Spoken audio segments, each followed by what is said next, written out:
Selamat pagi anak-anak, ketemu lagi dengan saya Ira Martiana, guru sosiologi SMA Negeri 3 Subang. Hari ini kita akan mempelajari tentang social change atau yang disebut dengan perubahan sosial.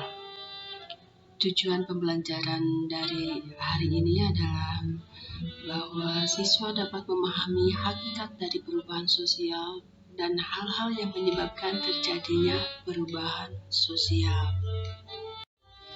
Sebelum masuk materi, kita coba amati gambar yang ada di bawah ini.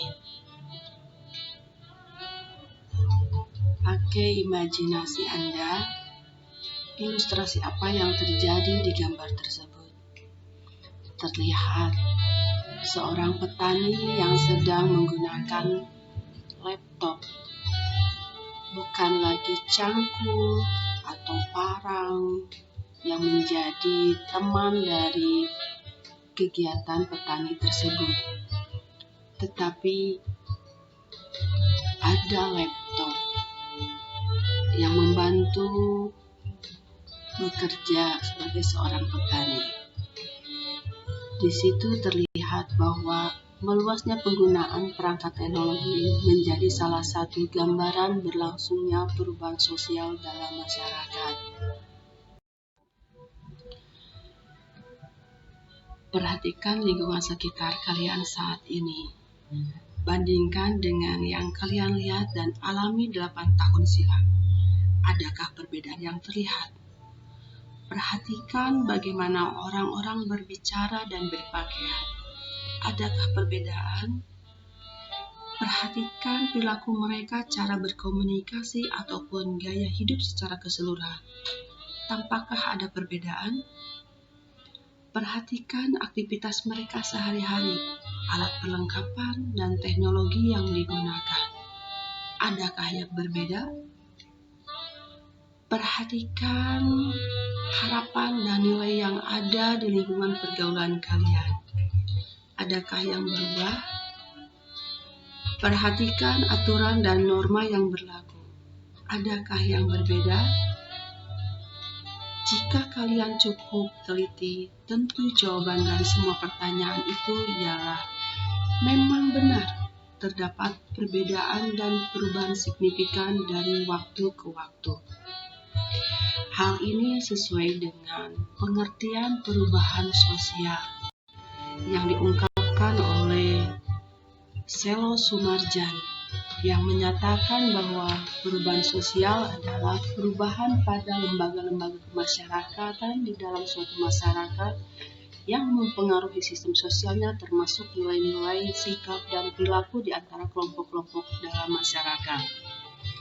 Hal itu pun sejalan dengan George Reiser yang menyatakan bahwa perubahan sosial mengacu pada variasi-variasi hubungan antar individu, kelompok, organisasi, kultur, dan masyarakat pada waktu tertentu.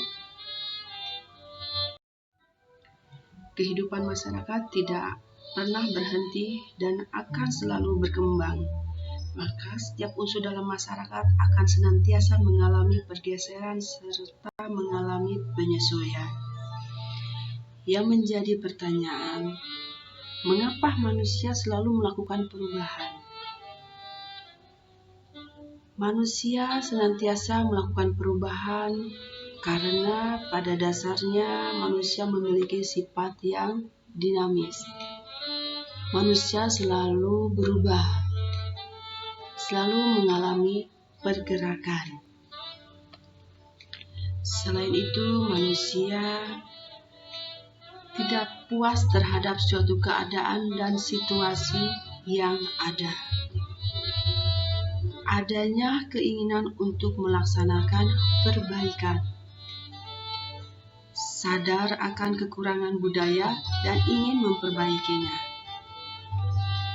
Banyak masalah atau kesulitan mengharuskan manusia untuk mencari jalan keluarnya, serta sikap yang terbuka dari masyarakat terhadap hal-hal yang baru, baik yang datang dari dalam maupun dari luar masyarakat.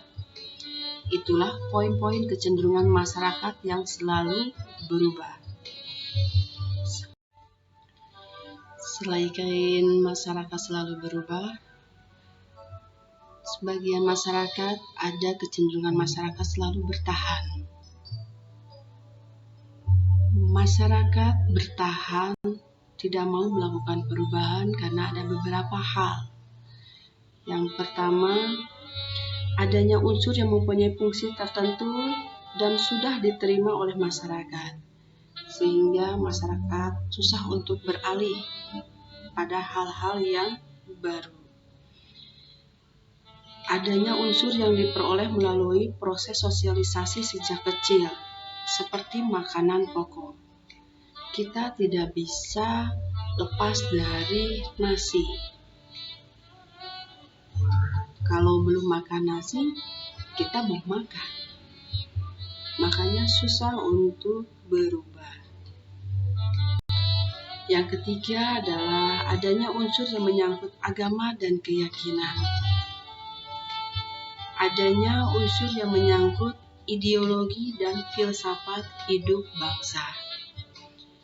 Itulah kecenderungan masyarakat yang bertahan.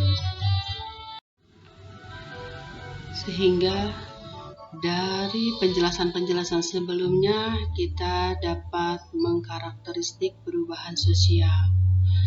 Yang pertama, bahwa perubahan terjadi di setiap masyarakat walaupun laju perubahan sosial bervariasi. Perubahan sosial seringkali berkembang pada arah yang sulit dikontrol. Perubahan sosial seringkali melahirkan kontroversi, terutama karena memperoleh variasi yang pemaknaan yang saling bertentangan.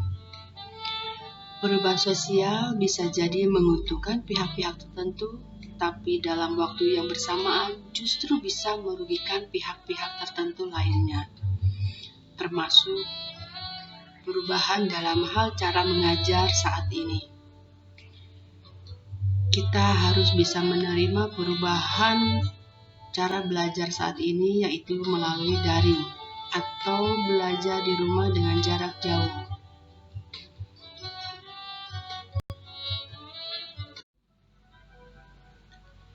Kesimpulan yang kita ambil dari pembelajaran ini yaitu manusia dan kehidupannya akan selalu mengalami perkembangan dan perubahan. Manusia yang takut berubah akan merasakan bahwa perubahan merupakan ancaman. Sebaliknya, bagi manusia yang berani dan percaya diri, perubahan akan membuka kesempatan agar menjadi lebih baik.